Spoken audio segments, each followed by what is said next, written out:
Wood Elves are certainly a faction that you can find success with against when using Chariots. Kind of a sentence there, but anyway, this replay from Michael here. We've got High Elves versus Wood Elves, and featuring quite a number of Chariots, including 2 Lion Chariots specifically, and a Noble also on a Chariot.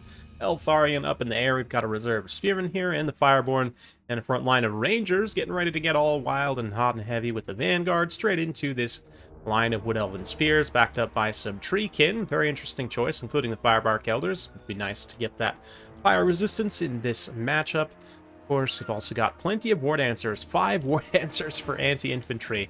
So these Rangers are going to be in for a bad time, potentially. Definitely will get outclassed by the War Dancers, and just in general, significantly outnumbered here by all this Wood Elf stuff. But let's see how they can do as they get into combat here.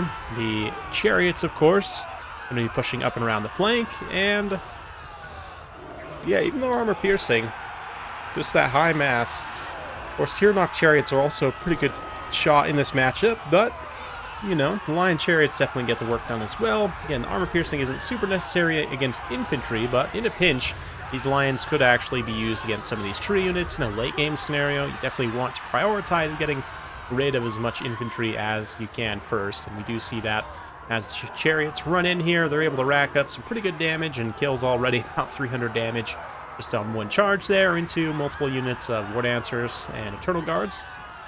So pretty good stuff. Haven't taken too much damage so far. Eltharion's Bombardment's also going to do some good damage. Gets a little tear out there. Eltharion's generally a very solid choice for a High Elf Lord in different matchups. Gives you your caster and decently powerful kind of air charger Lord in one. You see a little apotheosis there, healing up those Lion Chariots, keeping them nice and topped up. But yeah, look at that side charge, man. Just legit cleared the entire unit. Made contact and just did an obscene amount of HP damage there on that charge. Yeah, killed about 20 unit models, and they're going to move on to the next target here. Wood Elves definitely punishing the High Elven Infantry, though. The Rangers having a pretty bad time. You see a Soul Stealer also. The heroic situation for the Wood Elves quite interesting. We've got a Glade Captain, a Spellweaver of Dark Magic, and a Spell Singer of Life. So the Spellweaver looking to get some Chillwind. Soul Stealer, we've also got both the heals here as well, so quite a bit of spend on spells. And then the Glade Captain also on the Eagle is a super interesting choice. Doesn't get hit for anti-large AP, but can fly around. And Skirmish and good charge bonus. Just, yeah, overall, interesting stuff. The unusual builds certainly on both sides, but that's what I like to see. We got these Silver Helms here moving in with their shields. Of course, very essential in this matchup, although the Wood Elves didn't take any skirmish. See Eltharion continuing to fight, having some issues with the tree mass, but if we check in with our Chariot squad here, they're all still quite healthy. All the unit models intact for the Lion Chariots and the Noble here.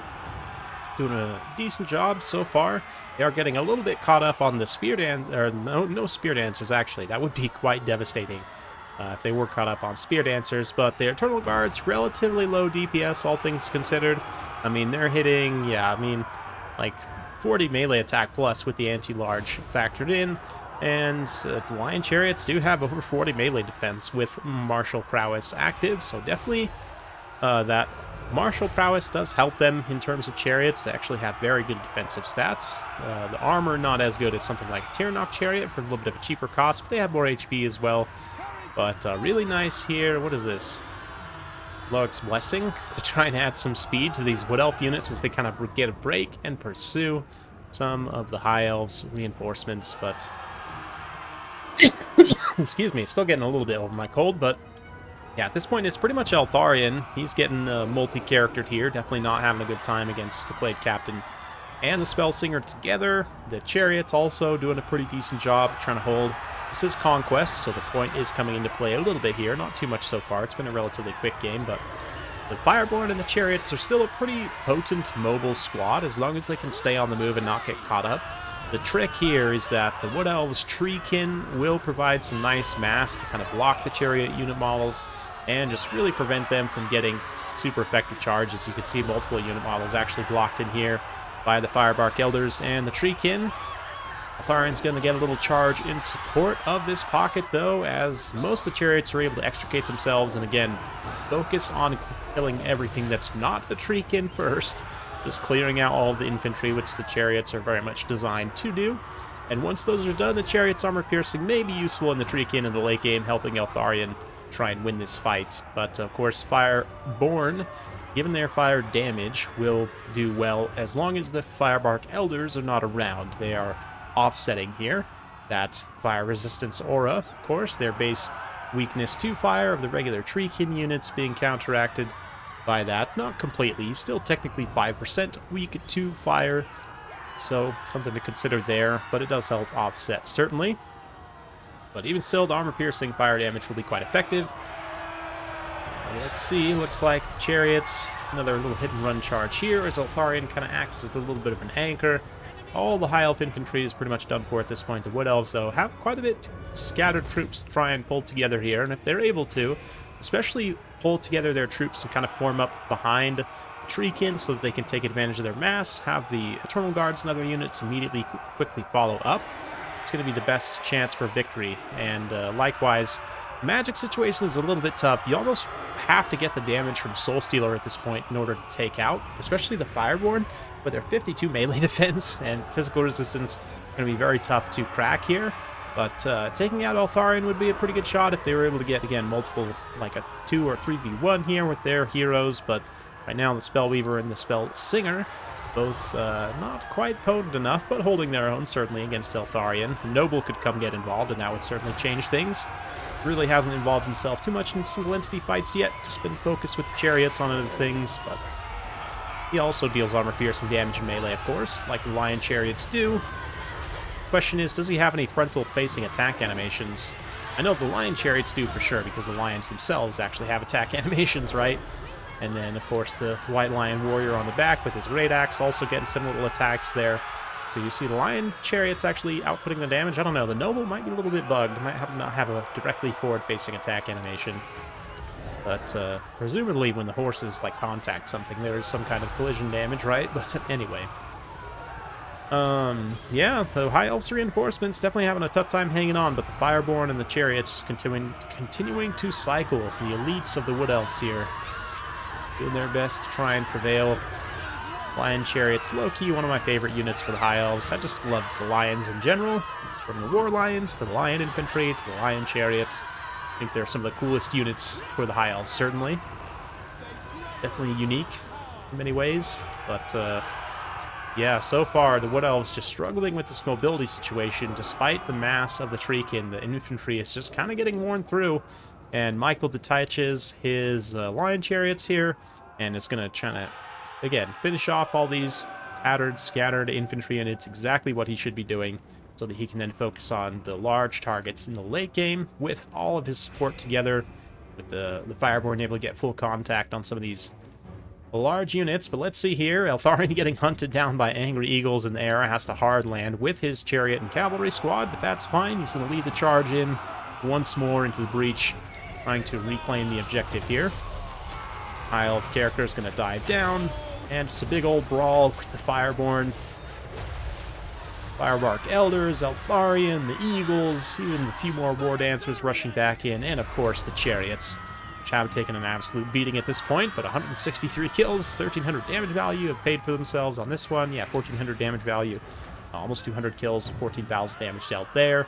Very impressive stuff, and Eltharion manages to actually kind of corner the Spellweaver momentarily away from all of her support, the Chariots and Fireborn kind of blocking the rest of these units through.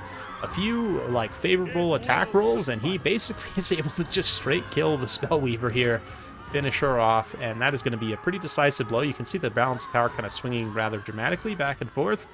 Part of that's due to the Lion Chariot breaking, but Eltharion at this point, as no unit really has the DPS to like burst him down, so as long as he still has magic to heal himself, that Apotheosis should be okay. Of course, the Wood Elves can also heal themselves with this Spell Singer still fighting here, and we can see a number of Elven units, Wood Elven units, getting close to their healing cap. Well, Elven units on both sides, to be honest, but not so close to the healing cap for the High Elves. But again, Eltharion, when he's able to get this character soloed against the Fireborn, just massively superior stats, able to carry that engagement, and that's going to be game for the High Elves. So definitely a fun one. Big thanks to Michael, aka Sal here, for setting that one in. Sleeping Druid, very appropriately for his name, playing the Wood Elves fairly well. Definitely a fun build on both sides. Nice to see kind of some unusual stuff. But yeah, for the high elves here, obviously Altharin carries a ton of value, 20,000 damage dealt, 3,600 gold value. Really, really good stuff. The noble doesn't quite pay for himself, but even still as kind of a like heroic support for this chariot squad, I do like it. The lion chariots themselves do quite well and manage to get their value back, as do the fireborn. And yeah, silver helms do a decent job, almost pay for themselves, which is nice to see. As for the wood elves side here, actually the tree can do a pretty good job of actually getting their value back. They're generally more considered like tanks, not always looking for them to actually get raw damage value, but here they're able to kind of persevere and get some late game grind value. Definitely a decent job. The characters also interesting to see this much spend. I don't know, I might try and maybe like cut like regrowth specifically, and maybe cut Chillwind just to optimize the cost of these characters a little bit. But I don't totally hate this dual caster scenario. I do think that yeah, the Soul Stealer can be quite potent here, definitely. But overall, decent stuff. Some of the Eternal Guards are going to pay for themselves, some of them will not. War Dancers are the one part of this army that just really didn't have a good target to fight. Michael went pretty thin on infantry here, just really going with the Rangers only, so all that spend on anti-infantry really didn't end up paying out very well, but even just like mixing one or two of them out for spears definitely would have provided much better results. But it is what it is. That's why you play the games, right? So hopefully you guys enjoyed that. If you like this sort of content, be sure to like and subscribe. Hit that bell notification button. Every time I upload a new video, you'll be notified. Thanks again. We'll see you next time.